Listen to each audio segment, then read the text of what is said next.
Welcome back onto the baseline. Fellas, it is May 11th. Spring is here. Summer is coming.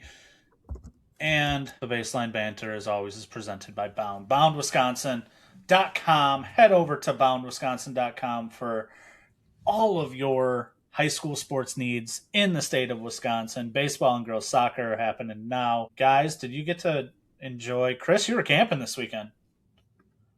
Yeah, it was our first little family camping trip that we went on.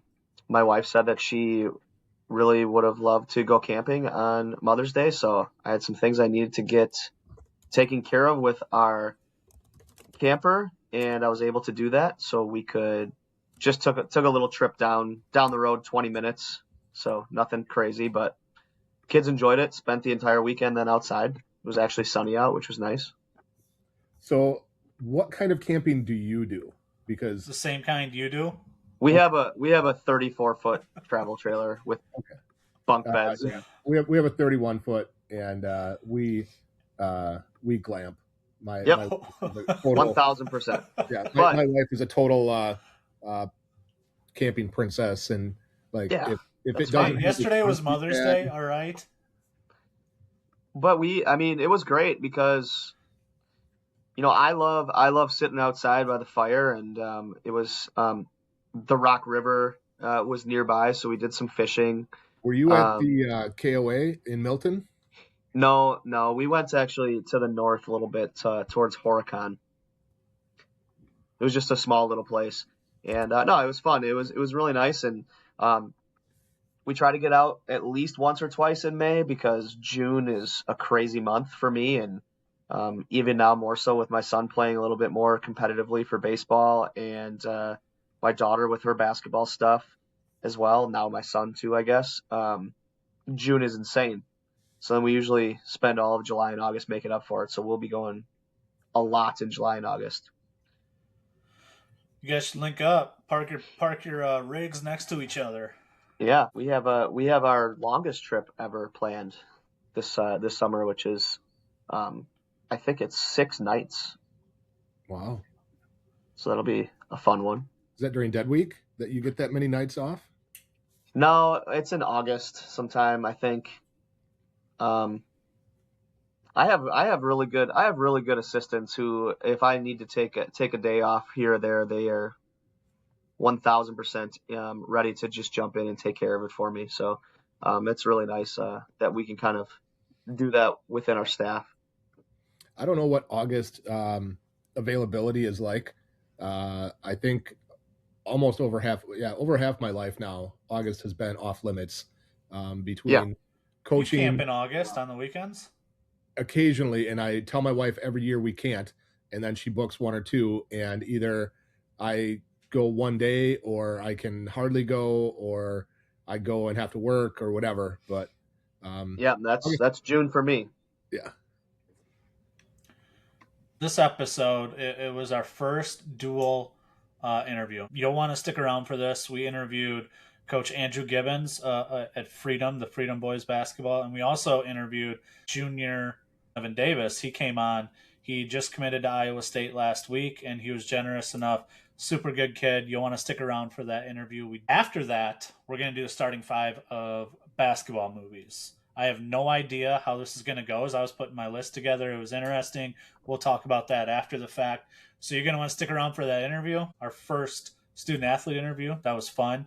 And then starting five of basketball. Fellas, this week in basketball, in our state at least, it felt like there was a shift when it came to some basketball news, some head coaching news. It felt like, we had six different, whether it was stepping down or new hires to go down that list. Brian Rickert stepped down at Kettle Moraine. I think he had been in coaching for 30 plus years. Also stepping down was Coach Rick Rosinski at Green Bay Preble, another long tenured coach in our state. that's a not so fast, my friend. I don't know if you saw the news. I think it was today, even this afternoon or tonight. He has rescinded his resignation at at Preble. You know when that happened?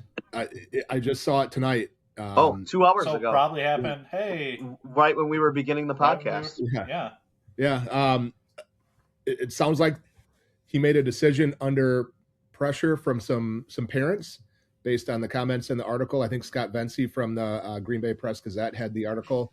Sounded like he made that decision and decided he didn't want to do that. Now, the article made it sound like he had submitted his resignation and it was accepted, or it was submitted at least, and there's no guarantee that he will get his job back. So he will have to either reapply or have to be a new contract or whatever. But sounds like maybe he's, not going down without a fight, so to say. Well, I mean, I guess I'll know if he's the coach or not because like the second week of June or the first week of June, we actually go up to Kimberly and we're supposed to play against Preble. So we'll see if he's coaching or not. Other news, Christopher Kellett stepped down at Appleton North. Really good team this past year, made it to the state tournament. So he's out up in the FVA. Another big-time program, another big-time coach stepping down. As far as stepping in to new roles, Daniel Harkins is in at Portage. He is a graduate of Portage. I think, Trav, correct me if I'm wrong, he helped lead them to state back in, was it the early 2000s? I can't remember. 2003? I think they got there. I can't remember for sure now. I saw him play in high school. That was when I was coaching at UW Richland. Went and watched them play. Might have been at an Aquinas tournament or something. Him and Justin Ostrowski was on that team along with Harkins. Harkins had a great prep career, ended up going and playing at North Dakota, has been back in Portage for a long time. In fact, he works at a mortgage lender. I believe he still works at the mortgage lender in the area. And stepping in at Portage to try to get that program turned around. They really struggled this year, the last couple of years, but hopefully they get in the direction. What I'm seeing from the post that Portage Athletics put out on Facebook is that he's been selected as the interim head boys basketball coach. Interesting. I'm wondering. Interesting that unless it's just to have someone help guide them through the summer process until they make a final decision. That's an interesting choice, huh? Or maybe he said it was just a short-term thing that he would do for this next year until they were able to find a better someone more suited, I guess. I'm not sure.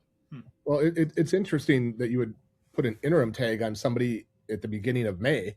Right. There's a lot of hires that will happen later than this. Correct.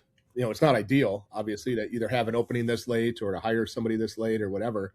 But a couple other new hires. Freddie Riley, he was the coach at Menominee Falls the last couple of years, coached Milwaukee, Washington to the state tournament in the mid-2010s. He's in at Milwaukee Vincent, so heading back into the MPS schools. And then lastly, Madison Memorial, Steve Collins stepped down, one of the more tenured and winningest coaches in our state in boys basketball. He stepped down after their runner-up this past year, and in steps Billy Wilson, who is a graduate, played at Madison Memorial, I believe played for Coach Collins, and then also has spent the last few seasons as an assistant under Coach Collins. So a lot of movement in coaching in boys basketball this week. And some big-time impacts in some of the biggest cities, right? You've got the situation at Green Bay Preble where they've, been, the Green Bay schools have struggled, but Coach Rosinski brings some experience there if he stays. You got Madison Memorial, who's been the preeminent program in Madison over the last 25 plus years that Coach Collins has been there. La Follette had a nice run, but has been down a little bit. East has obviously had a good run at times, but and then in Milwaukee, it will be very interesting to see if Freddie Riley can get Vincent turned around, get them back to the V-House days, and what kind of impact he could have in keeping some of those Milwaukee kids in Milwaukee instead of heading out to the suburbs or heading to the private schools or the charter schools. MPS boys basketball has not been at the level that we have seen, not counting Juneau obviously this year, but in general, they have not been at the level we have seen over the last 50, 60, 100 years. Yeah, and Riley is the one that, in the last 20, 30 years has shepherded those programs at Washington that did have success. So we want to get straight to that interview with Donovan Davis and Andrew Gibbons and then get to that starting five. So Make sure you stick around. Donovan's super well-spoken kid, soft-spoken kid, but great interview with him. Again, he is the newest commit at Iowa State University.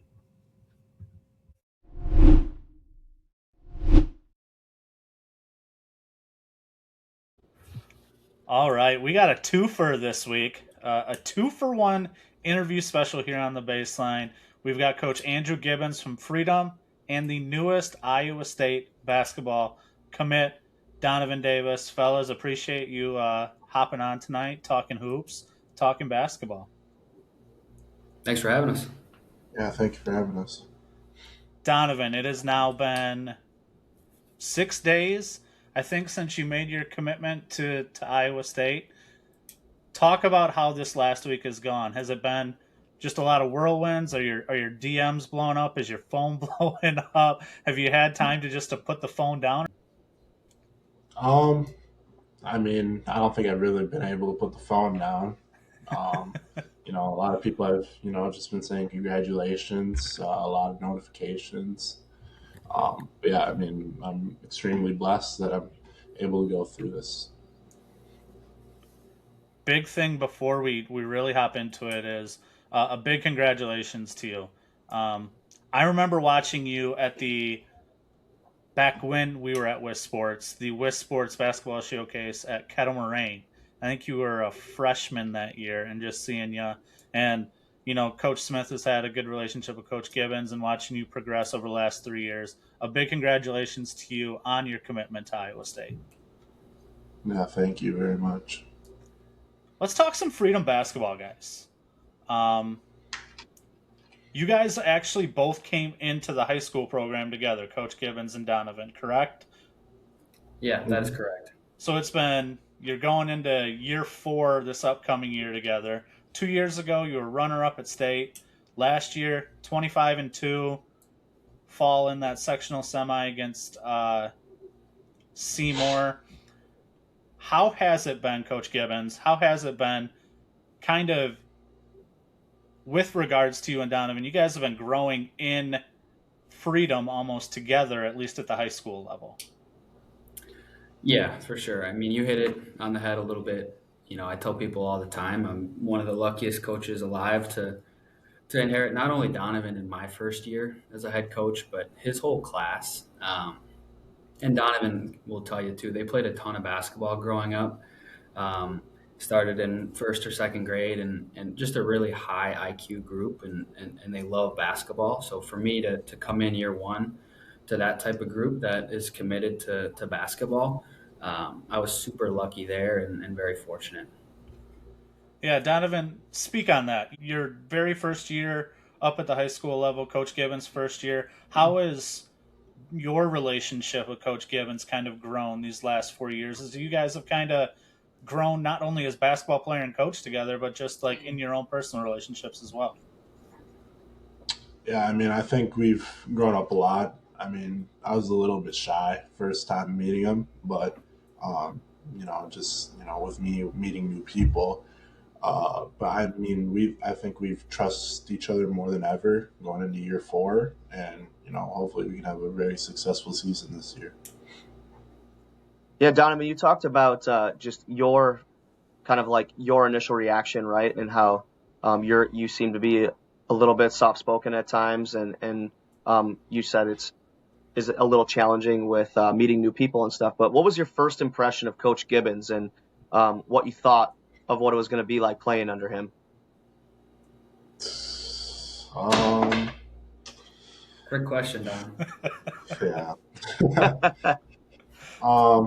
I mean, younger guy. I mean, just mostly, being able to hopefully let us play. I know just at like open gyms and stuff, we were getting really good competitive runs. I mean, I knew coming in that, I'd have to work to get into, the starting spot, and, just tried to get a really good relationship with him. Coach Gibbons, Donovan said it, you're a younger coach. Are you hip with everything that the kids say in the practice? Because I will tell you that in practices, half of what those high school athletes say is gibberish to me. And it probably was the same, when we were in school and we were talking with our buddies. But when Donovan and the guys, and they're talking about, 6-7 had its own little momentum swing there in practice for a while. Was that all way over your head, or were you able to relate being younger? Yeah, I mean, I think I'm kind of right on the line, right? Where I think I sort of understand some of what they're saying, but for example, and I can't remember which pod of yours you were recently talking about some of the was it the past weekend or the weekend before where the AAU where like Don's AAU team was playing Rod Wave Elite. And Don, what's the name? What's their coach's name again? Cam Wilder. Cam Wilder. So I didn't know who that was, for example. So I needed the guys to kind of fill me in on that. And apparently he's a pretty big deal. So like that one was over my head, right? But in general, I think I'm somewhere in the middle, I guess. Donovan, do you agree? Is Coach picking up on all of the talkings between you and the guys? Is Coach Gibbons up to snuff on all of the language of the high school athletes? I mean, I think he's gotten used to it. I mean, some of the guys on our team are a little over the top with it, but I mean, there's been different lingo going. Like I remember my freshman years, there was Pop Tart, which I don't know if Coach remembers. What is Pop Tart? I've never heard that one. Yeah, I'm not sure I know that one at all. Don? I mean, it was mostly just, if somebody fell for a pump fake and they would jump up and just Pop Tart. And we would be out that in the games all season long. And that got out of control a little bit too. I got a little bit out of control. Yeah. And then last year, or 2 years ago, was probably 2 for flinching, which that really got out of control. Yeah. 2 for flinching was back? Yeah, that's what I told him. That was big when I was in high school too. Yeah, that's been around forever. Coach Gibbons, before we kind of get into the recruitment side with Donovan, if you could do me a favor, and I know talking through Chris, he's close with you, and he knows that you speak very highly of Donovan. And Donovan, anything that I've heard about you from people around the state has been how good of a teammate you are, how humble you are, everything, how you go about your business the right way. Coach, if you could just describe Donovan and what he's meant as a teammate and mentor within, the program and the community over the last 3.5 years. Yeah, and I tell everybody that asks, right? He's just a phenomenal kid, whether it's in the classroom, on the basketball floor. With our youth stuff, Don is always willing to give back there, which, rightfully so, all of the youth in our community wants, whether it's a photo with Don or an autograph or just to be around Donovan. Quite frankly, most of our youth camp attendance is probably just to be around Donovan, which, for us is super cool. Because Donovan doesn't necessarily have to give back in that way, but he does. It's a tremendous way to build a positive culture for me. Makes my job really easy to get that buy-in for the youth. So yeah, obviously the basketball player that is Donovan Davis is tremendous, but the human being and just the person is even better. Yeah, Donovan, who would you say that you give credit to, just to like the type of person that you've grown up to be? I mean, I would give it to my parents. I mean, my parents are very good human beings, and they always expect me to be really nice to everybody I can. I mean, I try not to talk bad about other people, but I mean, I'm just grateful to have 2 parents that really love me a lot and expect a lot of things from me. And speaking of your parents, Tom, they were right beside you this past week when you revealed that you're heading to Iowa State next year to play for Coach Otzelberger down in Ames. I think a lot of people are wondering this, and you've kind of mentioned it in interviews that you've had since that decision about why choosing Iowa State. And a lot of what you have said is kind of the relationship that was built with Coach Otzelberger and that staff. if you could just kind of go about how, the decision came down to, wanting to be a Cyclone. Yeah, I mean, they offered me in, I want to say October of 20, maybe October and November of 2024. And just since then, they've just always been checking in, giving me some clips, staying in contact with people around me. And I feel like that they were really consistent about it. And that's what grown into a really good relationship with them. And yeah, I mean, that's why I ultimately chose them, because I have a lot of trust in Coach DJ. That's great.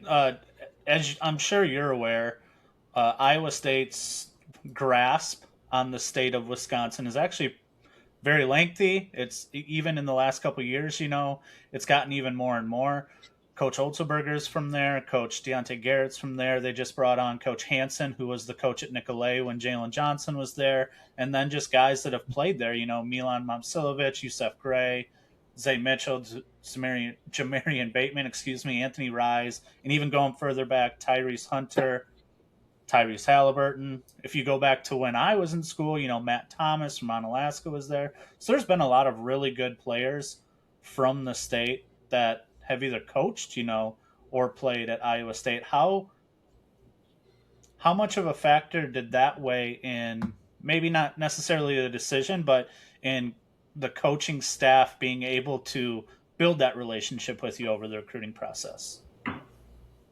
Yeah, I mean, just seeing the success that people from, I mean, not, I think only a couple people from Northeast Wisconsin, but most people coming out of Wisconsin going to Iowa State. Just the success that they've had, and obviously Tyrese Halliburton's in the NBA. And they've had a lot of good players like Milan, who's probably going to go to the draft this year. And just Coach TJ being from Wisconsin, and some of the assistants being from Wisconsin, they know like the culture and they know everything about Wisconsin, which had a really big part in my decision. Yeah, when you took your official visit there, what was it like? What was it like being on campus? What was the tour of everything basketball related, meeting everybody? What was that like for you? And what are some of the things that stood out to you the most? I mean, it was really cool. I mean, I've been to campus a couple times before then. But just seeing the campus, they have a really nice campus. It's all kind of compact, which is really nice. And I kind of think that Ames is more like Freedom. It's kind of like a smaller college town, and everybody there likes watching the basketball team play. And just for Freedom, they're supportive of every sport, and I think Ames is the same way, just with every sport. But yeah, I mean, it was good to see the facilities, talk to the new head coaches, because two of their coaches, one of them was actually my lead recruiter, went to San Diego and UNI. But I mean, I had good relationships with them and kind of continued with the two new ones. Iowa State is one of my favorite schools. I've been to Ames a handful of times for football, and most recently, this past year, went down there for a basketball game. Hilton is a pretty sweet field house to play in. It's not huge, it feels very small and confined. The wood, I feel like everything that happens, that place gets super, super loud, and they call it the Hilton Magic. I went to a game where the game got pretty out of hand pretty quickly, but the crowd, there's an energy in Hilton that I think separated it from a lot of other sporting events that I've been to. Did that play any decision? Did you feel that juice when you were on your recruiting visits? Yeah, I mean, I was actually fortunate enough to go to the Iowa State Kansas game 2 years ago. Um, and, that place was bumping. I mean, it was really loud. You could barely hear yourself talk. Like, I could barely talk to my mom. My mom was standing right next to me. I could barely hear her. But yeah, I mean, Hill of Magic is just something else. I think, Iowa State has, top 3 fans in college basketball for sure. Not just college basketball, college football too. Have you been to a football game? And if so, have you done the Juicy Wiggle? Do you got the juicy wiggle down before you step on campus? Yeah. I went to the Iowa State game last year, so it was actually, a really good atmosphere. I actually didn't stay long enough to get the juicy wiggle, but I actually did do it at the one of the basketball games that I was at. For those that don't know, Coach Smith, I don't know if you know this at all, but the juicy wiggle is kind of something that took a mind of its own at Iowa State at the football games. I don't even know how long ago it was, maybe 6 or 7 years ago. And it's a song they play, and there's a dance with it and a routine with it. And boy, oh boy, Hilton and Jack Trice, they both, when it plays, it gets loud in there. Yeah. Juicy wiggle. This is the first of me hearing about it. So, I did not know about the juicy wiggle. And I can't believe I just said it out loud. So, here we are. When you've been down there, I've been down to Ames quite a few times. Actually, the company that we work for now, a lot of their employees live and are huge Cyclone fans and live in Ames. You have a favorite place that you've eaten so far in Ames? I'm trying to remember what it was called. But it was a good burger joint, right? Well, it wasn't really on the outside, but it wasn't far from Hilton Coliseum. I forget what it's called, but it was pretty good. I mean, they got some really good places down there. They do cornbread. It's a barbecue joint. That's one of my favorites. Coach Gibbons, you were at Beaver Dam for 6 years as an assistant with Coach Ladrin. 4. 4 years. Been now at Freedom for 3 years. Coaching Donovan, how has it been different coaching him compared to maybe other players you've had in the past? And then what have you seen like during this recruiting process? I'm sure, and Donovan, you can attest to this, that it can get a little wild. It can get a little distracting. Maybe distracting is not the right word, but there's a lot of different, conversations that are being had throughout the season. How have you seen him handle that and let it not distract from the team goals, his personal goals, and then the Freedom basketball goals throughout the season? Yeah, I mean, we, in Beaver Dam, to answer your first question, we had a handful of really good players, right? Like I think before you started recording, Smitty had mentioned Nate Abel is the one that really comes to mind, right? Elite player, right? He just wrapped up his career at Michigan Tech, right, Smitty? Yep. Who, I mean, phenomenal player, right? High IQ player, and I believe he was all league his senior year for sure at Michigan Tech. Donovan obviously just different in the sense of yes, he's a really smart player, high IQ player, but the thing about Donovan is he's 6'8" and he can jump out of the gym, so that makes things quite a bit different, right? And you mix all that with him just being a phenomenal kid, like we talked about earlier. Makes it really just really special and just a generational type of player, right? Like I don't anticipate coaching many Donovans in my career. It would be sweet if we get any more players like Donovan, right? But I'd like to think he's pretty once in a generation type of kid. And then the second part about the recruitment process, is that what you asked about? Yeah, Yep. and just how it's, he and those around him have kind of kept that from being a distraction to what your goals are as a team. Yeah, I mean, he's done a great job with that, right? Like, obviously, it's a huge decision for him, and he made his decision here this past week, but it never really became a distraction or detriment to the team. Donovan never really wanted to make it about him with any of that noise, right? Because there was plenty of it, right? With the 8 or 9, I don't even remember, offers that he got coming in over the last 2 or 3 years here. He's done a phenomenal job just keeping, when it's our season, he's dialed in, he's locked in to being the best version of himself for his teammates. Donovan, I can gather from just our interviews that you're a quiet young man. With everything that has happened, you get the opportunity. You're extremely talented at basketball. You've gotten this opportunity to play at the next level. You've gotten the opportunity to be recruited at this level. How is it just with the guys? Like, is it just that's going on? But when I'm hanging out with the buddies, when I'm hanging out with, Cole and Caden and the rest of your teammates that you've grown up with since you were little, it's nothing different. Yeah, I mean, I've grown up with, I mean, almost everybody that was in, that's been on, besides like maybe the seniors in my freshman year. But the last 2 years, I mean, I've grown up with them, and I try not to make it about myself. I mean, that's kind of an extracurricular that I have. Yep. But I mean, I just try and take enjoy as much time as I have with them, because obviously I'll be going to college pretty soon, and I really won't have as much time.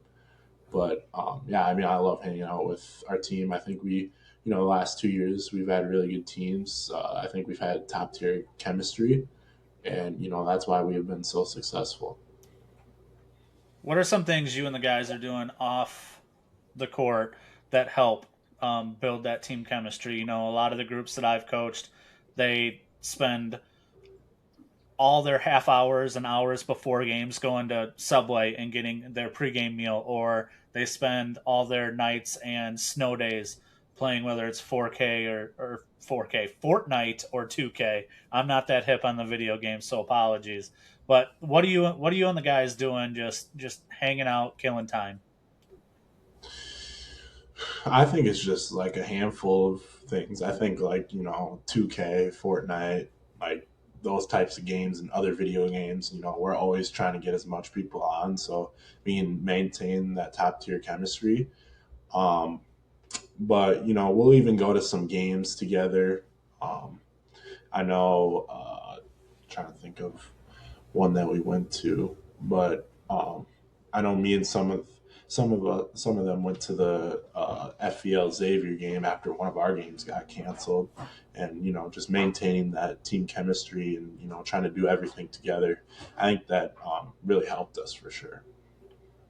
What's the local like food hangout where you guys all go to and gather like after games or on the weekend when you have a day off? I know like my guys, I mean, Hartford's kind of a small town as well, and like they all just like funnel into Culver's, and I get either good emails or some like questionable emails from some people at Culver's sometimes about my guys and what they're doing at Culver's.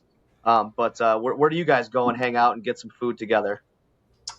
I mean, I would say ours is Culver's too. I mean, it's kind of unfortunate that the nearest Culver's is in Little Chute, but I mean, that's usually we'll see some of the Little Chute guys there, which they're awesome guys. I mean, we all like each other. I mean, it's a big rivalry with us in Little Chute, but we've grown up playing against them as well. So, but yeah, I would say Culver's. I mean, usually after every home game, usually after the big games, that's where everybody will go. Usually everybody will wait for us to get out of the locker room, and then just all carpool over there. At one of my open gyms, at my open gym last Thursday, they were talking about going to Culver's, and I asked some of the kids, "How often are you there?" And they're like, 5 days a week. They're at Culver's 5 nights a week getting ice cream or food. I'm like, where do you have the money to do that? And they're like, that's all the money we have. It goes straight to Culver's. Coach, Donovan did a good job of explaining like how building relationships within a team, not just on the court but off the court, whether it's just hanging out, going to Culver's, playing video games, what have you.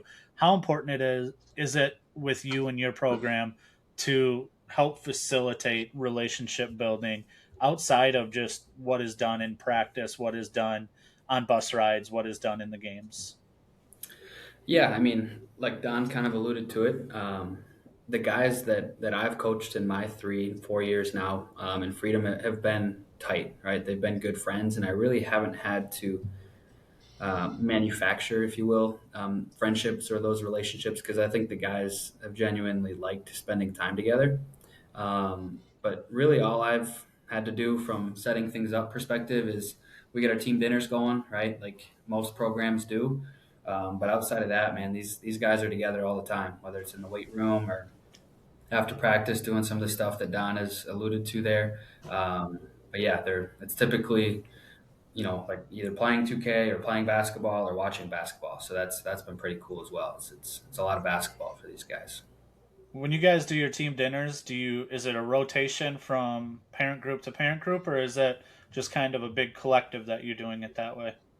Yeah, so our parents sign up and kind of take turns. They'll either host them at their house and they'll cook or cater a meal in, or they'll go to a restaurant and do it and host it that way. But yeah, just a rotation. Donovan, what in the 3 years? I'm putting you on the spot here. What has been the best pregame meal that a parent or group of parents have made so far? Um, hmm, trying to remember. You don't I have to would, say your parents either just to make them feel better about themselves. We'll just say that you can't pick your own parents. yeah, my mom. I mean, my mom's sitting in the living room right now listening to me, so she'd probably get mad if I went to set hers. But actually, this year, my friend Drew had Panda Express catered to his house, so it was a lot of rice and orange chicken. I think everybody left having at least 3 plates of that, which probably wasn't good uh, for us because we probably needed. But I mean, I think everybody went to bed early that night, so that's probably the good thing. Food coma. Uh, Coach, you talked about the high IQ of Donovan. What are film sessions like? Whether it's just between you two, whether it's team wise, how are film sessions like with Donovan included with the team? I mean, you guys, again, we talked about it in the last 3 years. You've had a lot of success on the basketball court. So, what are your film sessions like? Are they pretty interactive? It depends on the setting, I guess. Typically we'll have X amount of clips that we'll watch in a whole group setting, and I would say in general that maybe is a little bit too much of sit and get, and maybe I can get a little bit better there. But um, typically everybody's receptive there, right? Sometimes some nitpicky things, right? But the thing we try to focus, just being focused on the little things, right? Um, we've been fortunate or in a situation where we've had some games that maybe haven't been the most competitive over the last few years, right? But I think our guys have done a great job really dialing into the little things that win you games in March, right? Um, so yeah, I think everybody, Donovan included, is super receptive during film and pretty locked in. Sticking with you, Coach. I think coming into this year or through these 3 years, Donovan scored 1,700 points and closing in on 1,000 rebounds. I think people see the dunks. Donovan, I wish I ever had like a quarter of the athleticism you ever had on the basketball court. Your offensive skill set is is incredible. But Coach Gibbons, what is one part of Donovan's game that doesn't get enough attention or praise? As maybe that offensive skill set is with the ball in his hand. Oh man, that's tough. I don't know if any part of his game is that underrated anymore. Rightfully so. I would say his passing though. Such a good passer. Drawing double and even triple teams at times throughout the season.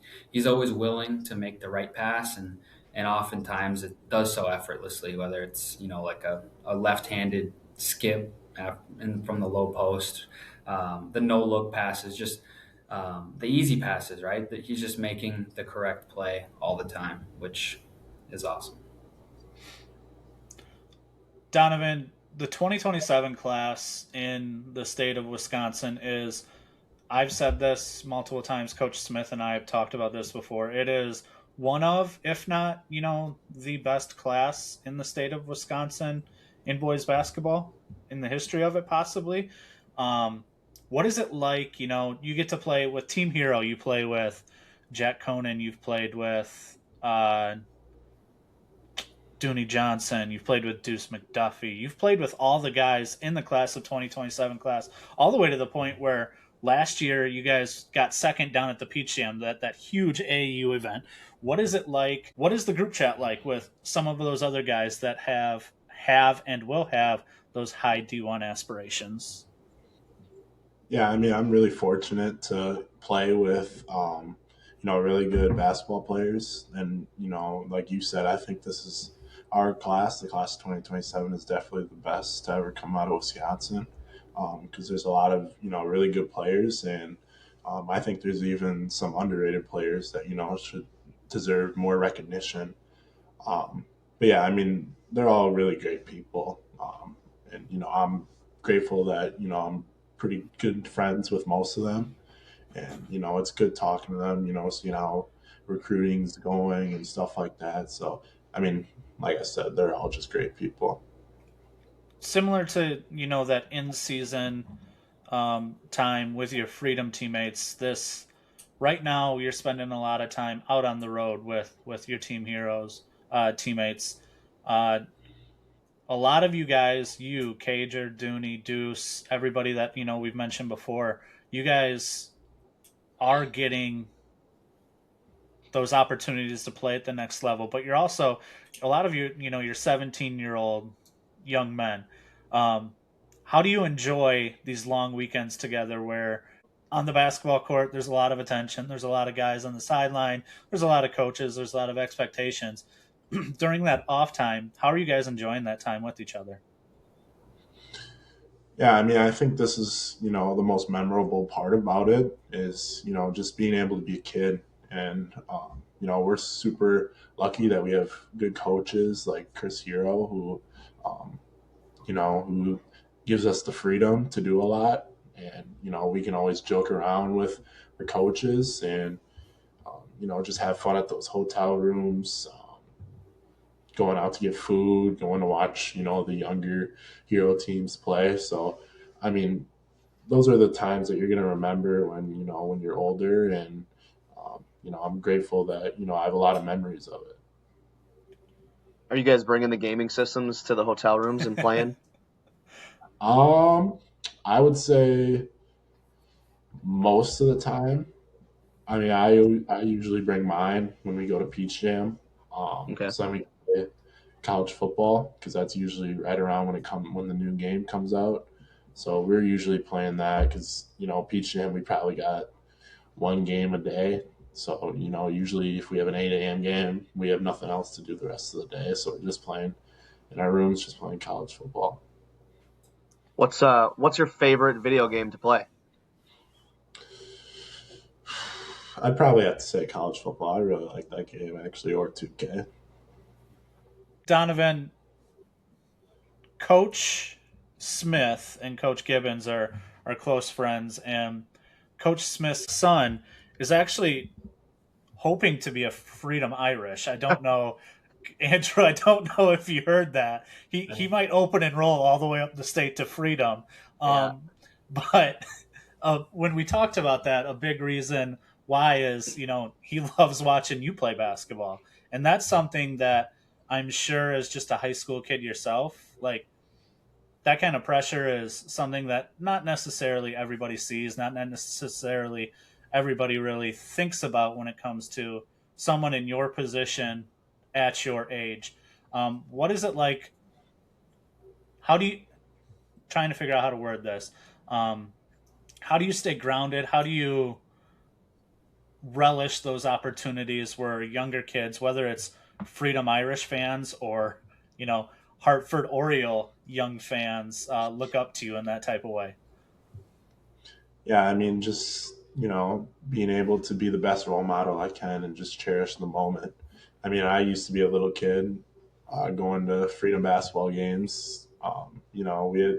We're fortunate that we've had a lot of good Freedom teams, and I was able to watch those games. And yeah, I mean, there's a lot of good players that I looked up to and wanted to be like. And now that I'm kind of in that role, I try to do the same thing for others and just try to be the best version of myself and help as many people as I can.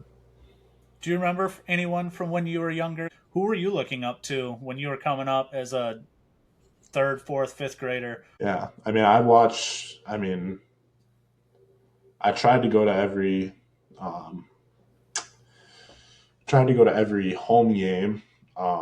Me and one of my actually close friends, AJ Wazlowski, who um, his dad's my godfather, but we would always go watch. I forgot what year it is, but it was like Luke Pingle and Devin Baumgart. And we've been fortunate to have some of those guys come into our practice and help us. We actually have Austin Bulk, who's our staff that I've watched, that he used to play at Freedom. Um, but yeah, I mean, we're really grateful that some of the alumni can still come back and help us and prepare us for different games.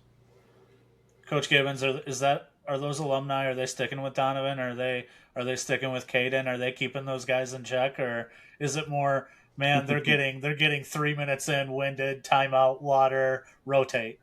Yeah, I mean, I'll say a lot of those alumni are still really good players. They just can't go for long stretches anymore, right? Like they're usually suck a win pretty quick. But yeah, it's great to have them around. We have kind of a segment that we haven't done in a while, but it's just some quick hitting questions where, Coach, I've got some for you. Donovan, I've got some for you. You don't need to get long winded with them. They're meant to be a little more lighter, they're meant to be a little more fun. Um, Almost so, like a rapid fire type thing. Whatever you think comes to mind yeah, right away. feel free to just throw it out there. Donovan, we're going to start with you. Okay. In a game, are you wanting that rim shattering dunk, that backboard shattering dunk, or a block into the second row? I mean, I would say it kind of depend on the game. I mean, if it's like a really big game, um, I'd probably say the dunk. Just to get us our energy up. Um, but yeah, I mean, both game changers for sure. What's your favorite pregame meal? I always have a sub. Um, Usually it's from Jersey Mike's, or um, it'll be the Subway pizza, which I actually really like. Thankful that my mom can bring it to the school.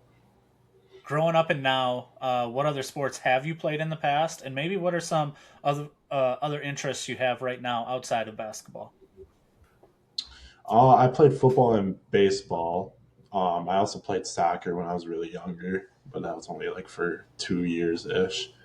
Um, but some of my friends have actually got me into golfing a little bit more over the last couple of years, which I've been able to enjoy that. Who is the funniest on the team, but also who thinks they're the funniest on the team?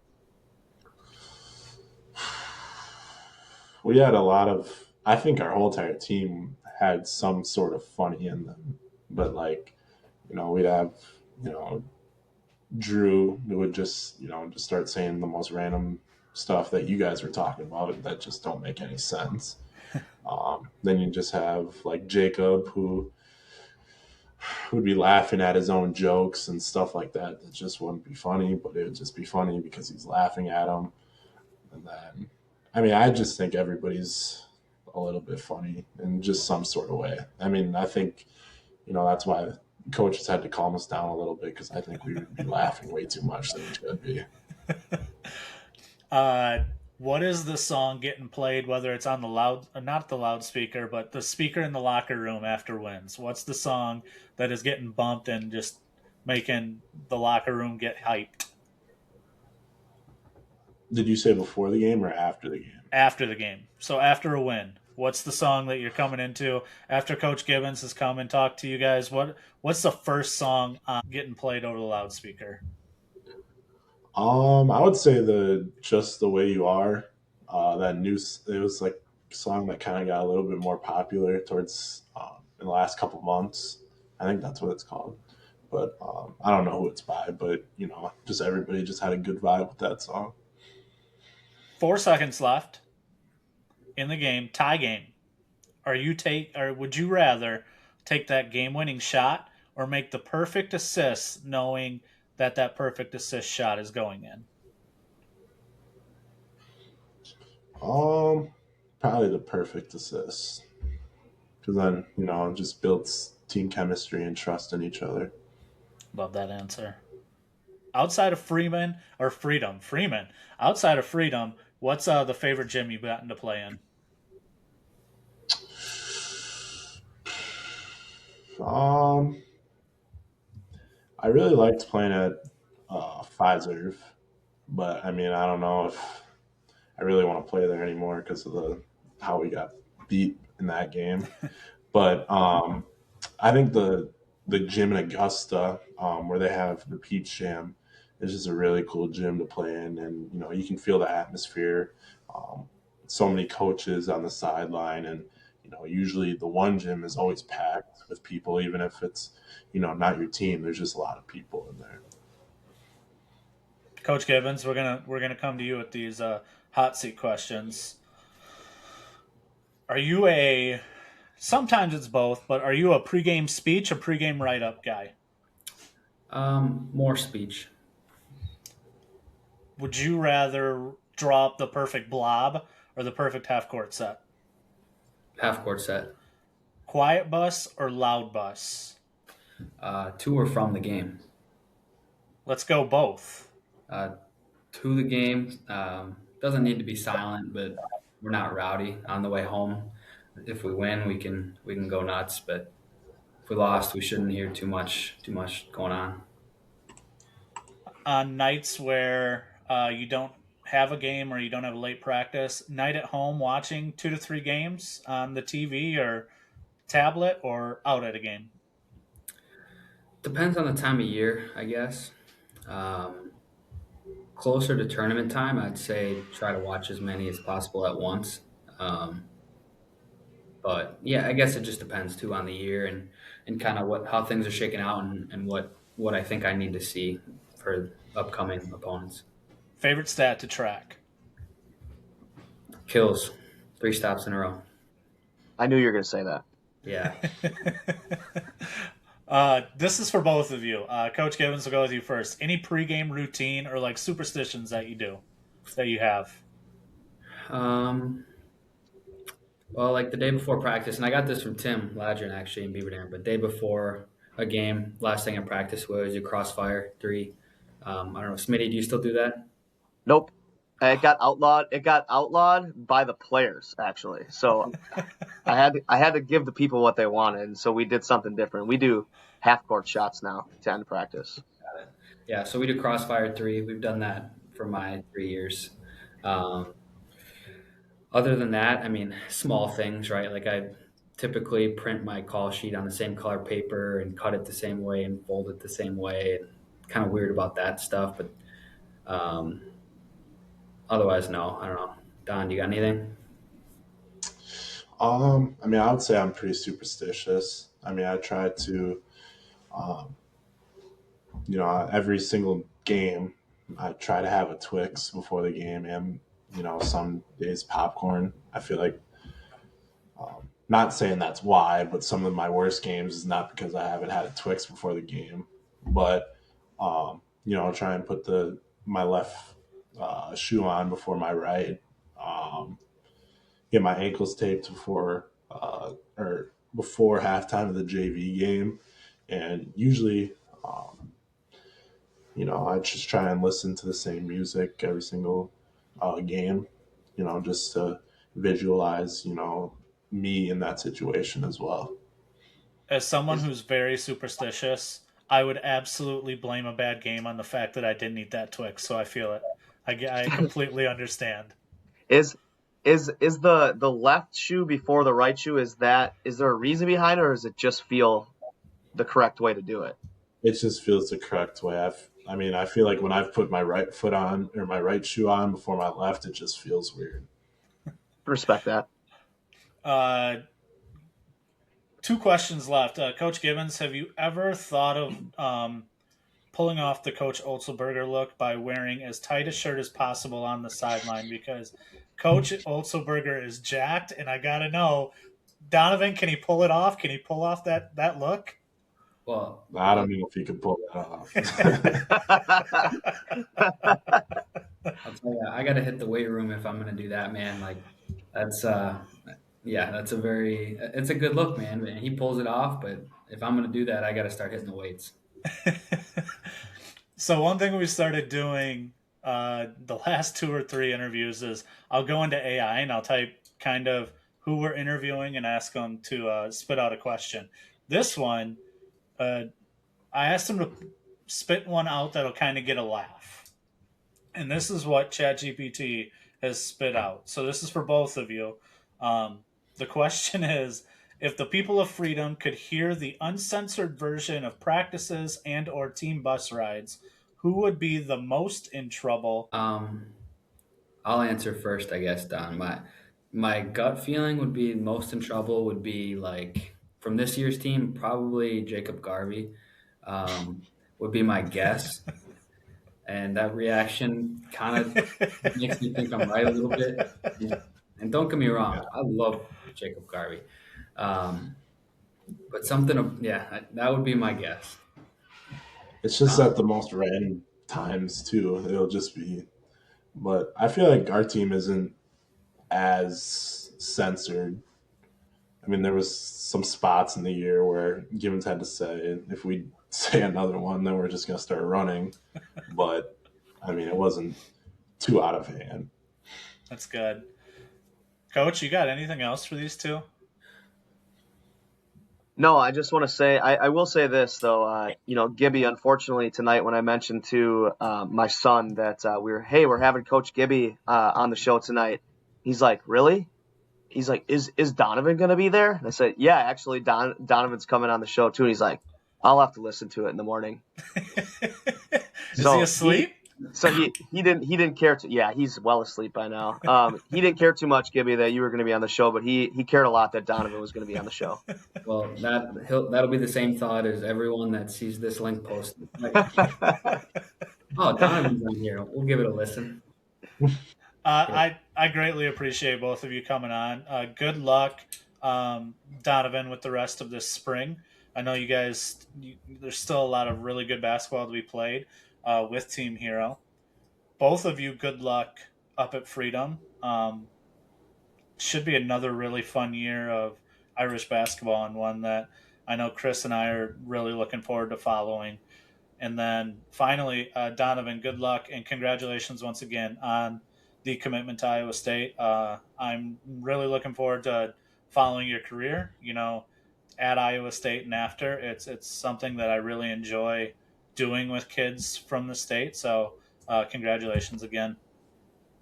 Yeah, thank you very much. Yeah, thanks, guys. Thanks for having us on, and I enjoy the pod. Yeah, thanks a lot for coming on, guys. Really appreciate it. All right, we are back from that interview with Donovan Davis and Coach Gibbons. Trav, you weren't able to make it. Nephew Brett and Brock had a track meet tonight, so you didn't get back in time. But Coach just Brock, Smith, for the record, just Brock. Just Brock. Okay, well, we know that Brock listens. Brett, I don't know if you listen. What's up, Brock? Chris, Donovan is such not knowing him personally, right? You know Coach Gibbons, so you know that relationship. Donovan seems like such a good kid and it's whatever program was going to get him, and Iowa State is lucky enough that they got him. Good for him. Good for them. Yeah, absolutely. It was really awesome to kind of just listen to him speak and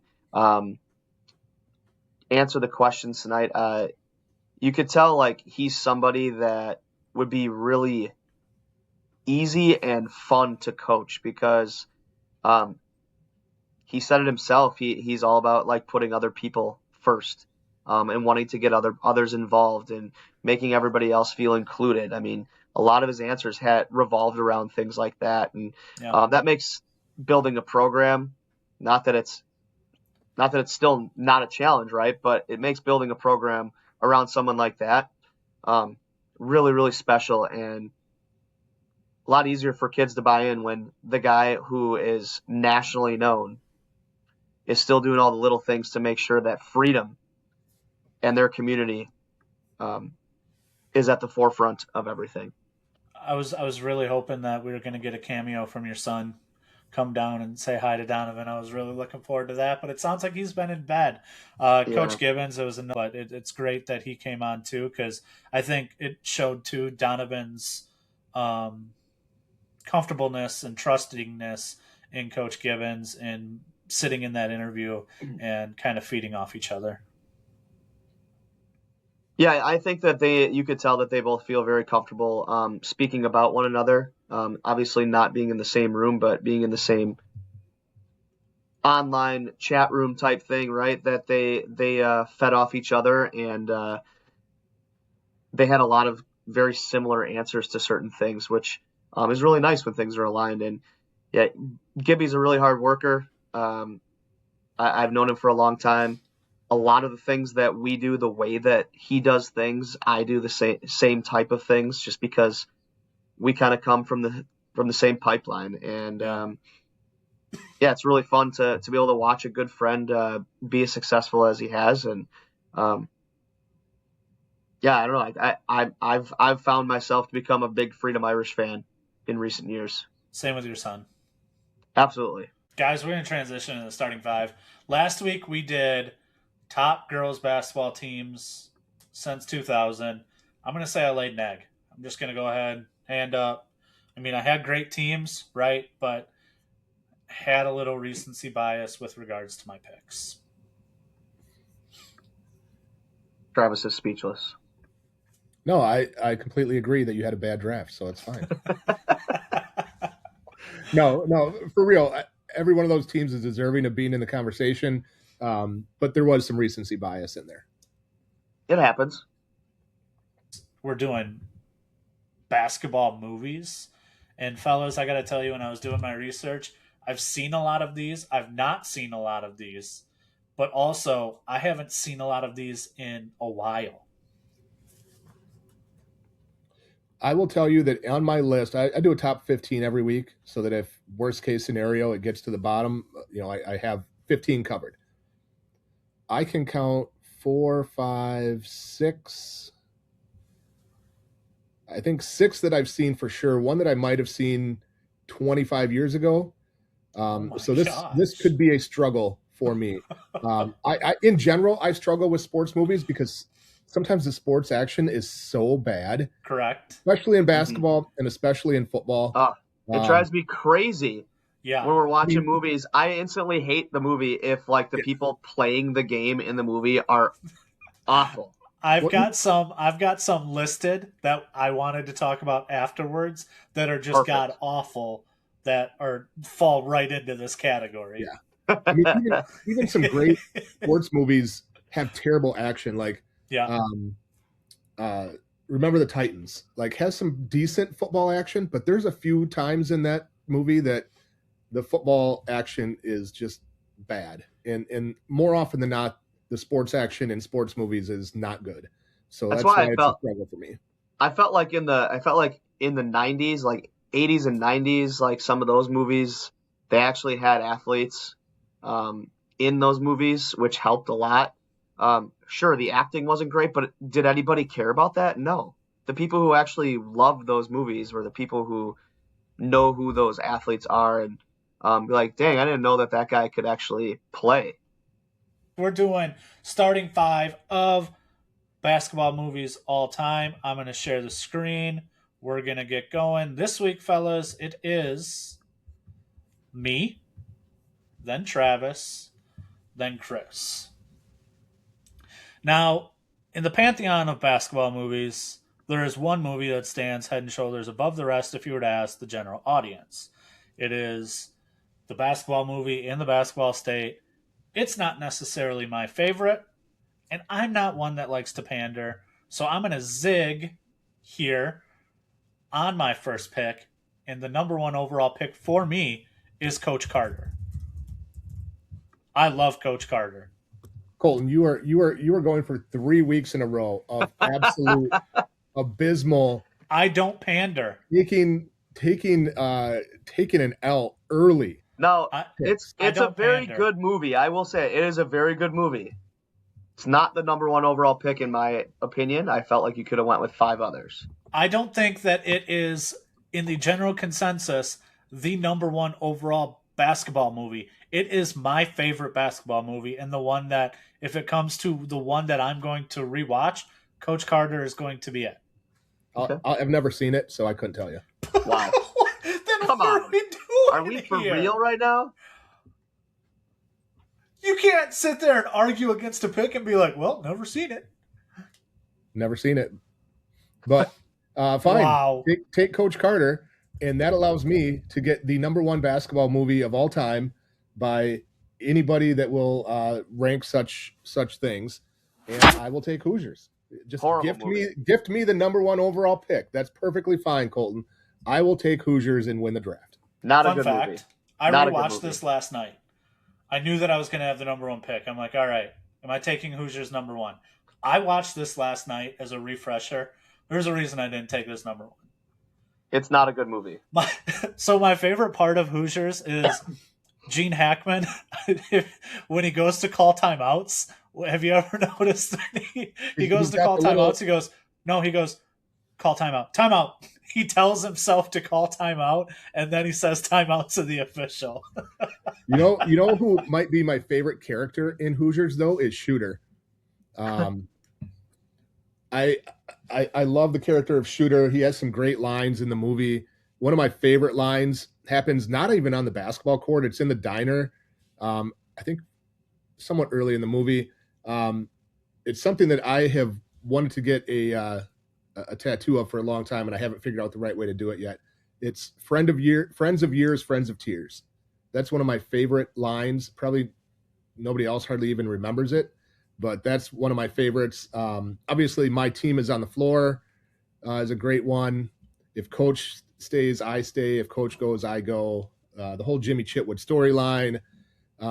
I get it. It's not, there's some holes to pick, but in terms of the most well-known, famous basketball movie, it's Hoosiers hands down. And I mean, it's Indiana, right? It's the Hoosier state. So obviously, I'm just saying from my perspective, it's not a movie that I'm going to go watch every year. I would watch it all the time. I don't know. I don't remember the last time I've watched it. I usually watch it around state tournament time, the week of state tournament. I try to watch it. Yeah. I actually don't remember the last time I was able to watch that movie from beginning to finish without falling asleep. Well, Chris, let's see your first round pick. Do you get your first overall pick, Chris? Yes, I actually am very excited to have the third pick, simply because I get the third and the fourth pick, which is fun. I am going with my first one is going to be He Got Game. Jesus, Shuttlesworth. Yeah, like my favorite kind of little snippet in that movie is when they're just talking about like Jesus, and they're like you're like Jesus, like, oh Jesus, like everything, like all the different famous like commentators and stuff, like Dickie V, I think, is one of those guys. Yeah, it's just a great movie story. It's a great story. And just Ray Allen. I know my wife will be happy with me taking this pick. That's her favorite player all time as well. So maybe I'm sucking up even a day after Mother's Day. But it's a great Denzel Washington, man, in his prime. Cannot beat that guy as an actor. He's phenomenal. I'm gonna say though, He Got Game, not in my top movies. Not really sure how. But hey, to each their own. Like I said, you can go a lot of different ways with this. I'm not sure how well liked this one is going to be, and I don't even think this is going to be on anybody's list. But man, it is a favorite of mine. So this is where I'm going here. I'm going Blue Chips. I love that movie. It's a phenomenal movie, man. I love just, again, basketball players, real basketball players playing the key parts in there. Shaq and Penny were in there when they were like cool. That's why that movie was cool. And like back then too, like Nick Nolte was in every good movie and was playing not a very good actor in general, but I mean, and maybe a questionable person overall, but hey, like Blue Chips was kind of ahead of its time when in reality, like with the shaving of points and then with like the paying of players, not that it hasn't happened since the beginning of time, but also like kind of, you look back at now with NIL and you look back that it's almost comical thinking about the rules that were in place compared to now. I love Blue Chips. I think you could have gotten it later. I do love that movie, though. I don't think you could have got it too much later. I had it in my top 5. Okay. It's a great movie. All right. Well, I am going to go with another extremely famous basketball movie, and certainly one of my favorites, and one of the few I've seen on my list. But I will take White Men Can't Jump. Ah, I yep. understand that the basketball played by Wesley Snipes and Woody Harrelson is not extremely You're super. taking the remake? No, I'm taking the original. No, but they were Awful both pick. really athletic in that movie. I mean, in a men's league, like at the Y on Tuesday afternoon, yes. In terms of like beating the giants and the greats of the game and the street ball legends, not necessarily, but it's a great story. I love the basketball action. It's funny. Yeah, I really like it. So I'm excited to be able to get it in round 2. That's a young Woody Harrelson in that too. Like, Yeah. I'm a big fan of Woody. yeah. Well, this sets me up to actually get two of my favorite basketball movies here. Actually, my number 2 favorite basketball movie, and that is Glory Road. Texas Western. It's probably outside of 2 others on this, the one I've seen the most, Coach Carter and another movie, but Glory Road is a great basketball movie based off Yeah, of. off air, Coach Gibbons. That's what he came up with too. His number 1 was Glory Road as well. Trav, you seen this one? I have not. Oh my gosh. Oh wow. It's This- one it's one I would like to.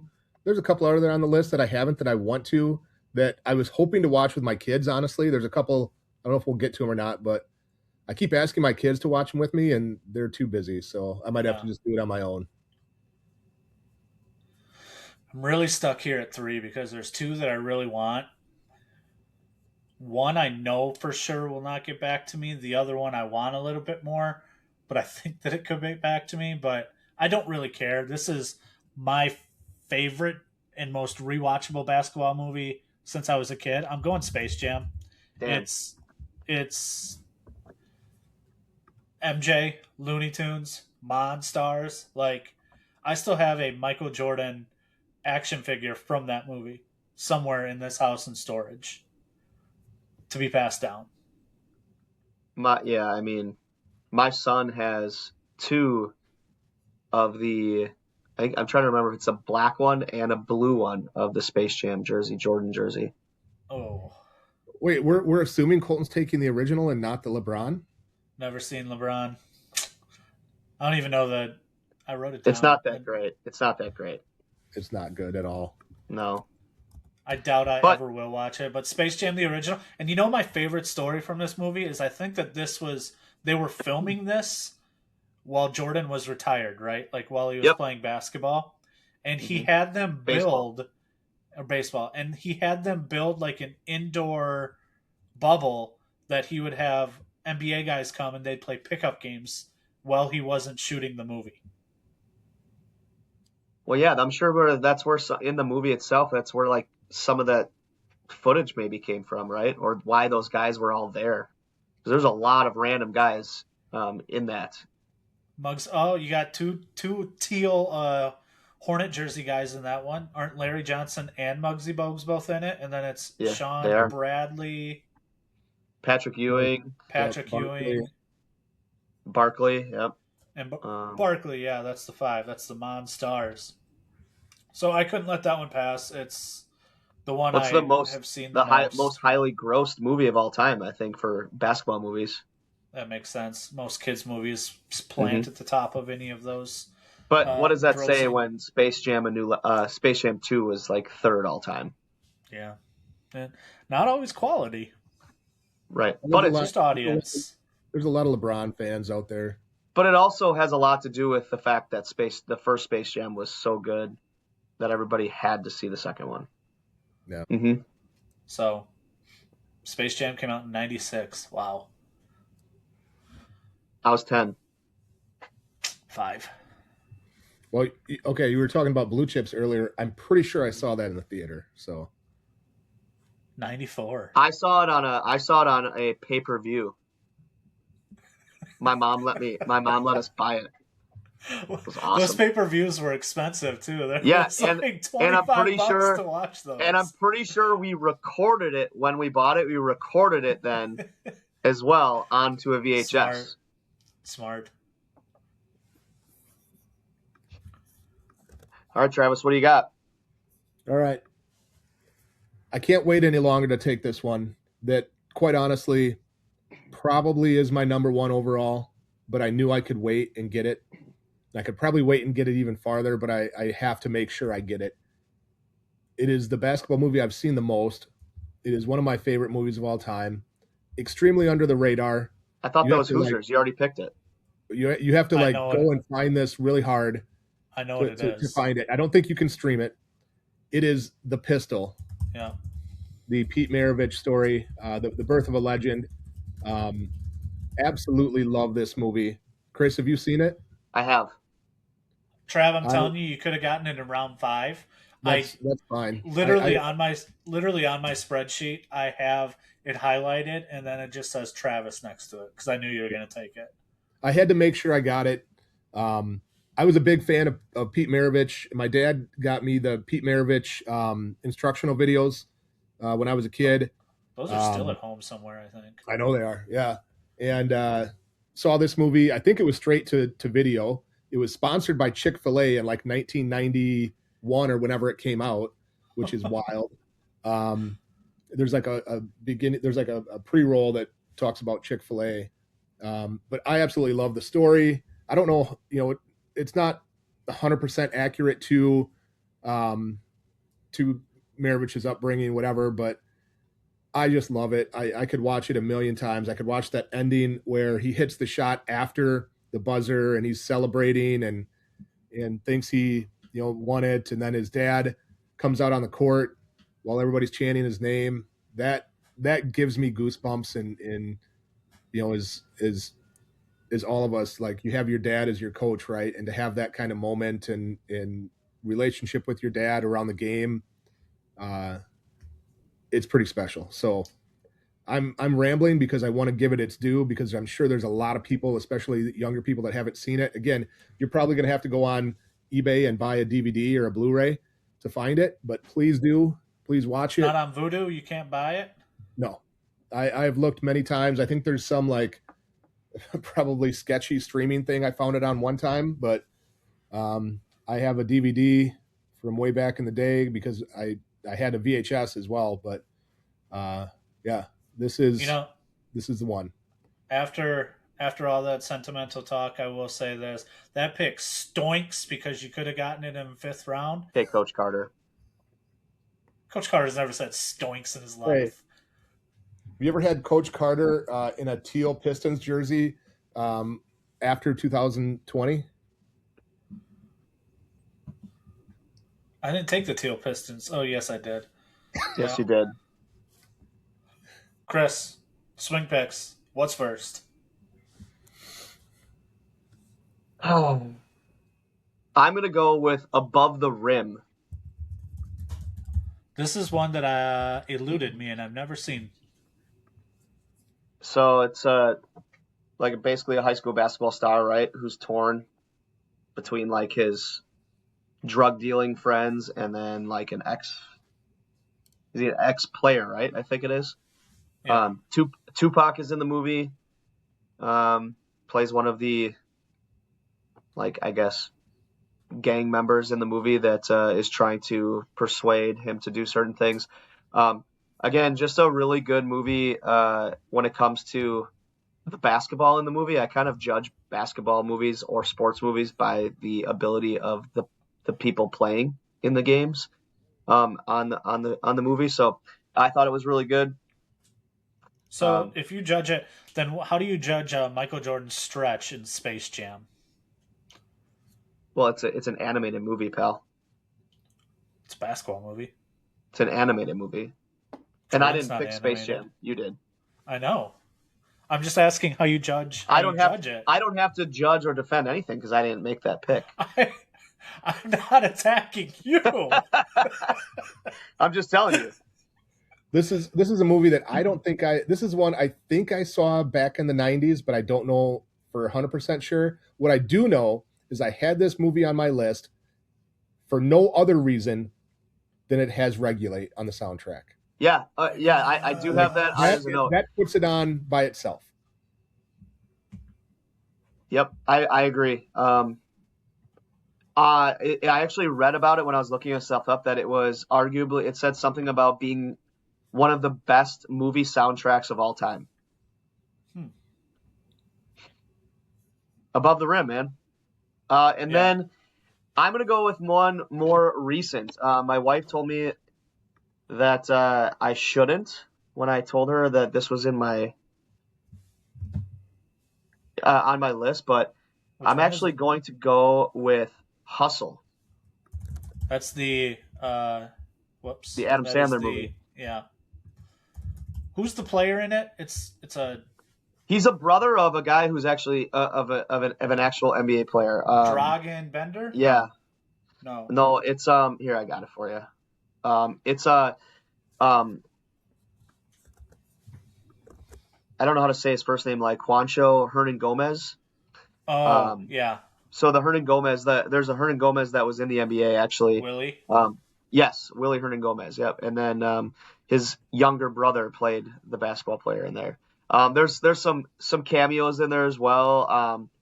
Like Anthony Edwards is in there as one of the contending guys to be the top pick or one of the lottery picks, and Boban is in there. Boban is a great actor. He's hilarious because it's like, well, I just remember Adam Sandler saying something about, hey, well, you can't be older than 22 if you're going to be in the draft. He's like, I'm 22. He's like, well, who's that over there? He's like, that's my son. Well, how old is he? He's 10. he's like a 17 or 18-year-old kid standing next to him. It's pretty funny.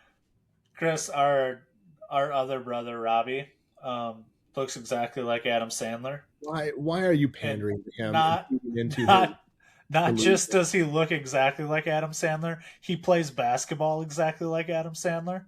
So I will have to send you off air. He has the full, from the early 2000s.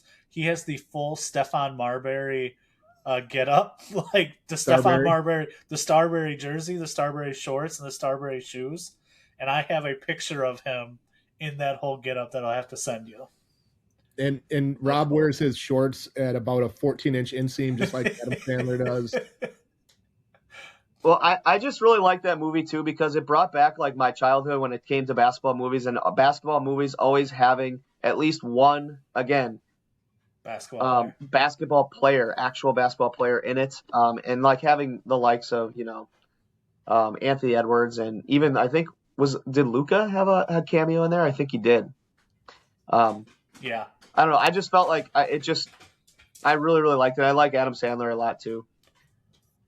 But it showed the authenticity of what it's like to be a manager, I think, in professional sports and stuff. And I have dogs that are sneaking. Thought it was cool. Downstairs right now. All right, Travis. All right. I'm trying to stay true to, I guess, myself, because again, a lot of the movies that are on the top lists I haven't seen. There's one or a couple that I could take and probably get some points for or whatever, but I'm going to try to avoid that. I'm going to go to I think another underrated, underappreciated movie, Finding Forrester. That's a good one. Have you seen that, Colton? Yes, that's a good one. I have not seen Finding Forrester, but it's on of movies of basketball movies that I want to see. I think Above the Rim and Finding Forrester are the top two. I really like Finding Forrester. It's a story very similar to Good Will Hunting in a lot of ways. In fact, Gus Van Sant is the director for both of them. There's the kind of recluse type guy, and there's a young prodigy in a field, and all of that. And I really think it's well done. The basketball is kind of on the periphery a little bit more maybe than some of the other movies that are on the list, but I think it's okay. And I just love the story. I love, there's the guy that plays the main, the basketball player, Rob Brown. I don't know that he's been in a lot since then, but I thought he did really well as kind of a young actor, and his basketball was definitely believable. And Sean Connery's in it. Anytime I can hear Sean Connery in that accent, that's just a great opportunity to kind of fill the ears. So I really like it. And again, I'm trying to stay true to ones that I've actually seen. So That's tough if you've only seen 6 of them. I'm in a pickle because of my top 10, I still have like 3 or 4 of them left. One's a periphery basketball movie, so I probably won't go there. But this one, Trav, I used to steal this DVD from you when we were younger. I believe you had it and used to watch this movie a lot, and that's Love and Basketball. I've never seen that movie, so I did not have the DVD. Then maybe Rob had the DVD. I'm fairly certain one of you two had the DVD, and I would steal it. And that seems like a watch it. Taylor DVD. Are you sure it wasn't Taylor? I don't think I stole it from the little sister. But you're talking about Love and Basketball, and have you got Trav? Is this one that you've seen? No, I just said I've never seen it. Oh, Chris? Yeah, I've seen it multiple times. It's one of those movies where obviously in the title Love and Basketball, where I'm not too big on like there being like a love story all the time in it. But they're both big time, college recruits, and they both end up going to USC. And yeah, it was and they were dating one another, and then their lives fall apart and whatever. The basketball isn't the best, right? The basketball isn't the main focus. It isn't the driving force of it. But this was it is a staple in basketball movies, I would say. Yes. It's one that I've been pondering for my 5th pick, so you kind of make my decision a little bit easier here. Like, I feel like if you grew up dating someone that also played basketball, like this movie just probably is in your date night repertoire. Yeah, you watched it with them for sure. My last pick, it's tough. It's between 2. This one is more recent I'm going to go with, and it's probably going to climb my rankings as far as favorite movies, and it's Air. It's the oh my movie. God! You just took you just took the 2 that I wanted for my 5th pick. It's God, what the hell? It's a great movie. It's about the Air Jordan. The funny part is with this movie, like Jordan's not in it. No, like it's not about Michael Jordan, but it's about the Air Jordans. Trav, have you seen this one with Matt Damon? This is one that I specifically have been holding out watching because I want to watch it with my kids. Yeah. And I can't find time to do it. So I'm going to just have to watch it myself because I eagerly anticipated it. As you guys know, I'm a huge Michael Jordan fan. Yeah. I'm a huge fan of the shoes and in the shoe side of his story. So it absolutely is right up my alley. I was going to take it next as a, is one that I'm going to watch. So, yeah. Well, it's awesome. I'm a huge Matt Damon, Ben Affleck, type guy. Like I love a lot of those movies that they're in, and Marlon Wayans is in there too, and so is Chris Tucker, who is also hilarious. And so the crew of people in that movie, I felt like did a really good job of keeping it entertaining while also telling the story of how the Air Jordans came to life. It's the first theatrically released big time basketball movie in a long time. There's one on here that you could take 2, but I wouldn't say it got near as much. It wasn't a summer release like Air was. It wasn't one of these big time releases. So, Trav, final pick. Well, that puts me in a pickle because that pretty much runs me out of movies that I've seen or like Mike 2. Here we come. So, and I'm not going to pick Space Jam 2. So I'm going to take one that I've seen plenty of clips of and seen plenty of people in the cosplaying as what is his name, Jackie Moon. Oh my God, you guys are killing me right now. So I'm going to go semi-pro. Again, I haven't seen the full movie, have seen clips of it a number of times, so that was as close as I can get. That was the one that I was debating between. I love semi-pro. It is so. I used to sit in pickup or in practice and do the whole sit in the post. I want the ball, pass it out. Nope. All right, give it back, and we would just go back and forth. I love that movie. I can't believe you guys just took my 3 I was choosing from. We just cleaned your board out. You did actually. Like Mike 2. Here we come. No, you didn't. I don't even know if there's a Like Mike 2. I think I saw it in mine. There is. It's There trash. is. Yeah. All right, I am going back to the 90s then. Oh man, do I though? Or do I pick something more recently? Yeah, I'll actually leave that one for honorable mention. I am going to pick with my last pick. I am going to take the movie Goat. Have you seen it with your kids? Yeah, we actually went and saw it in the theater. It was like highly anticipated for my son, especially. My daughters actually both ended up really liking it. My wife loved it. We have definitely watched it again, and it's just cool.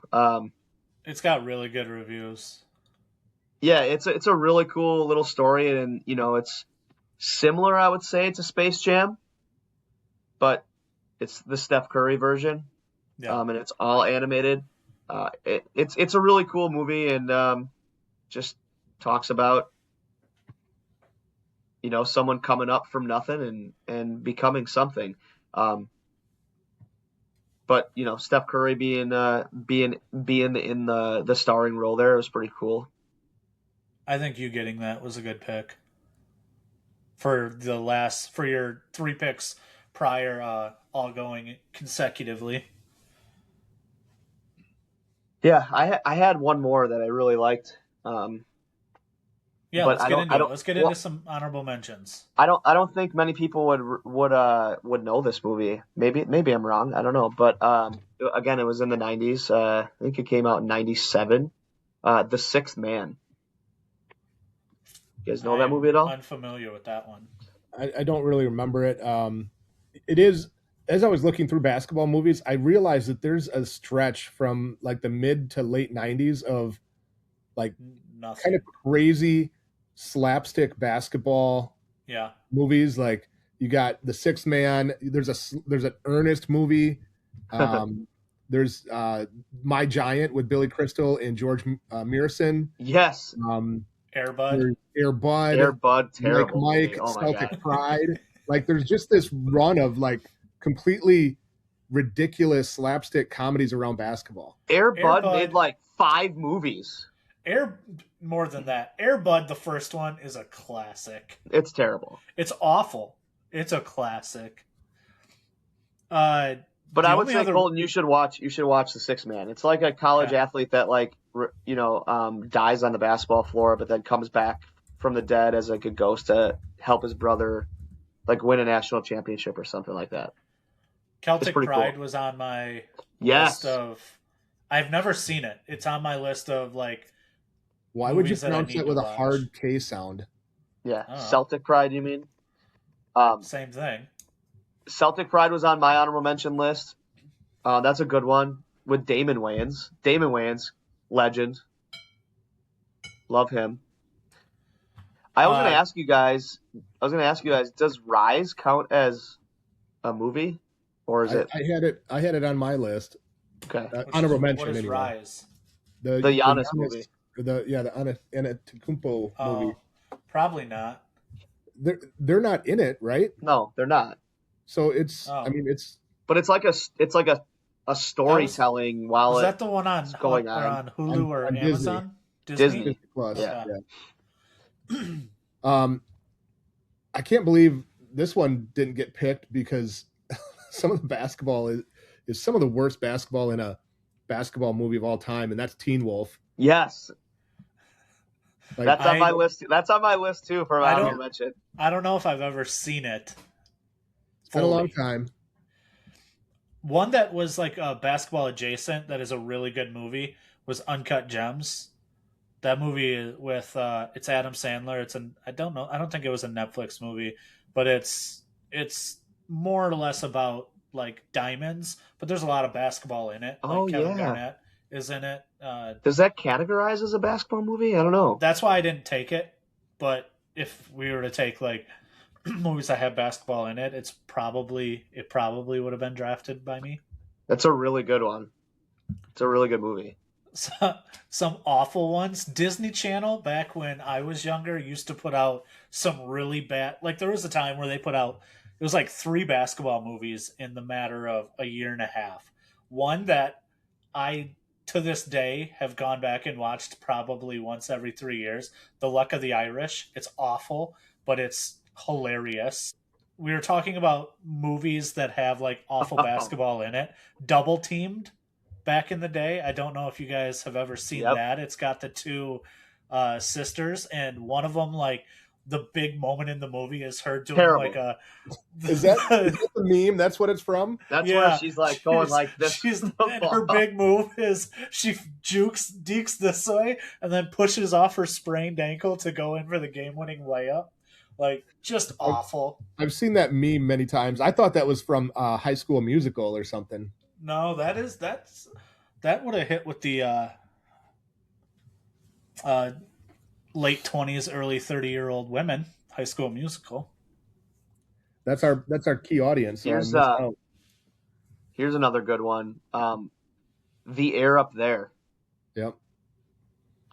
Never Was seen like, that. Kevin the Bacon, right? Yeah, the basketball version of Cool Runnings or whatever. Yep. Mm-hmm. There was just a lot, like when I was growing up, there was a lot of basketball movies made for kids. Like Mike was around that time. Air Bud, obviously. Rebound with Martin Lawrence. I don't know if you guys have seen Yep. that. For sure.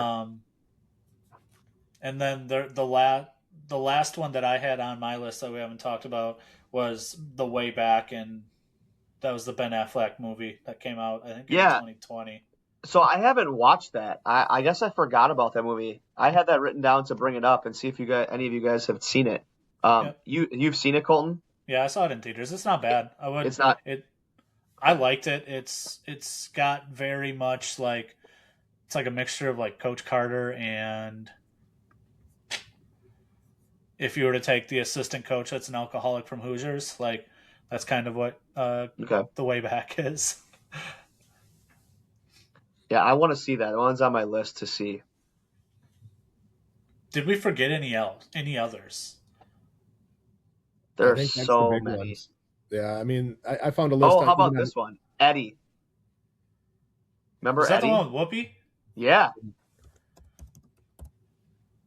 Wasn't she like I don't even know what the heck she played. What was her like role in agent that? or something? Or I'm trying to look it up right now. A couple other ones that were bad were Uncle. who's a fan who becomes the Knicks head coach? She attends every Knicks game in the nosebleed, and then she's one of 3 fans picked to win a chance to be the honorary assistant coach. There you go. You know, one that we didn't mention was Uncle Drew. Yeah, that was such a bad movie. Never saw. I never saw that. What is Going Vertical? Never heard of it. Juana Man. Russian. Juana Man. Juana Man came out in the early 2000s. That basketball movie. I think we covered most of them. So here's. Go ahead. Nope. I knew we could get to 15. I just knew it would be tough. I actually think we got a good list of 15 movies because, I mean, there's probably 20-ish that are probably draftable. So, yeah. Going off the board, and I know you basketball in entertainment adjacent, right? You have obviously documentaries like Hoop Dreams, the 30 for 30 we mentioned, Last Dance, the uncut or untold stuff, Malice at the Palace, all that kind of stuff. I would throw the And One mixtape tour into that general bucket as well. There's an Untold on Netflix about that. Yeah, that is incredible. I haven't watched that one yet, but I want to get to it. But I was big into the And One mixtape tour back when it was on. Spider, Professor, High Riser, Escalade. Yeah, all those dudes. And some of the best basketball stuff ever on a TV have been commercials. The Like Mike Gatorade commercials were incredible. Some of the best commercials ever made. And then the Nothing But Gatorade, Net, yeah. the Nothing But Net McDonald's commercials. McDonald's commercials were the best. And Bird playing horse. Those were incredible basketball short films, almost, I would consider them. Yeah. I think I could go look at the list, but that might be something later in the summer to do like a documentary one because, man, there's a lot of really good documentary ones. The one I just rewatched was it's the official that did Oh, all the fixing of Oh, games. Tim Donaghy. Tim You have, Donaghy doc. if you Yeah. haven't listened to, have you listened to the podcast? It's called Whistleblower. No. And that is a must listen. Those of you guys listening right now that want to get more on podcasts, like that's a great one. It's called Whistleblower. And Tim Donaghy is like interviewed multiple times in there, and man, it is wild how that whole thing got twisted. It is. I mean, the documentary, it talks about everything that happened, and I'm like, ooh. At times you feel a little empathy for him, which is weird, but that's what we got. We're gonna run down this list here really quick, and then we'll get to everybody out of here and end our Monday night. Starting five basketball movies: Colton, myself, I took Coach Carter, Glory Road, Space Jam, Love and Basketball, and Air. Travis took Hoosiers, White Men Can't Jump, The Pistol, The Birth of a Legend, Finding Forrester, and Semi-Pro. Chris took He Got Game, Blue Chips, Above the Rim, Hustle, and Goat. Some pretty good lists really, overall. Yeah, I feel really good about my first two picks. I'm ecstatic about them. The next two are going to be under the radar. A lot of people probably won't have seen them, and I understand that. But to me, they are amazing. And again, semi-pro I'll throw in there at the end. I think I got way more than I thought I would. When you first brought this up, what did I say? I've seen maybe 5 basketball movies ever. Yeah, you didn't think we'd have enough to draft. Well, I didn't think I would have enough that I would have seen. I knew Gotcha. like Love and Basketball and Semi-Pro and Coach Carter and Glory Road. Like I know those are all well-known basketball movies, but I hadn't seen them. So I thought I'd be in a bad spot, and I wasn't sure how we would do overall. I think it's very strong across the board for all of us. So I think it's going to get a lot of people thinking about movies that they haven't seen in a long time and want to start watching them again. That's basically what it did for me. That's why I watched Hoosiers last night. I am going to watch Finding Forrester tonight because it'll stream, and then I'm going to dig out the DVD of The Pistol tomorrow and watch that. Yeah, right. I'm going to look into watching something as well tonight. Look out every Tuesday morning for the episodes. Remember, not Monday mornings. We're recording on Monday nights sometimes, most times now, as we transition into summer. Releasing on Tuesdays. That's all I got. Sign us off. To the baseline. My team is on the court.